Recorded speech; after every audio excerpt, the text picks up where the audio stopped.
శ్రీ రాజ్నాథ్ సింగ్ గారు సవాళ్లను విజయాలుగా మార్చిన నాయకుడు.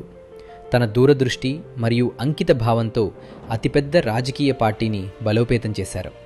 ఆయన 2005 నుండి 2009 వరకు మరియు తిరిగి 2013 నుండి 2014 వరకు భారతీయ జనతా పార్టీ జాతీయ అధ్యక్షుడిగా తన బాధ్యతలు నిర్వర్తించారు. ఆయన నాయకత్వంలో బీజేపీ మరింత శక్తివంతమైంది, అనేక పెద్ద ఎన్నికల్లో విజయం సాధించింది మరియు 2014 లోక్సభ ఎన్నికల్లో అఖండ మెజారిటీని సాధించడంలో నాయకత్వం వహించింది. 2004 లోక్సభ ఎన్నికల ఓటమి తర్వాత 2005లో శ్రీ రాజ్నాథ్ సింగ్ గారు పార్టీ పగ్గాలను చేపట్టారు. ఆయన పార్టీని క్షేత్రస్థాయి నుండి పునర్నిర్మించడంపై దృష్టి సారించారు మరియు దేశవ్యాప్తంగా పర్యటించి కార్యకర్తలతో, ఓటర్లతో ప్రత్యక్షంగా సంభాషించారు. హిందుత్వ మరియు జాతీయ అభివృద్ధి వంటి మౌలిక విలువలపై పట్టుబట్టారు. ఆయన వ్యూహాలు పూర్తిగా విజయవంతమయ్యాయి. బీజేపీ అనేక రాష్ట్రాల అసెంబ్లీ ఎన్నికల్లో గెలిచి మధ్యప్రదేశ్, ఛత్తీస్గఢ్, గుజరాత్, ఉత్తరాఖండ్ మరియు కర్ణాటకలో ప్రభుత్వాన్ని ఏర్పాటు చేసింది. ఇందులో కర్ణాటక విజయం దక్షిణ భారతదేశంలో పార్టీ సాధించిన మొదటి విజయం. పంజాబ్లో మిత్రపక్షంతో కలిసి విజయం సాధించారు. ఆయన సంస్థను బలోపేతం చేయడంపై ప్రత్యేక దృష్టి సారించారు. దీని తర్వాత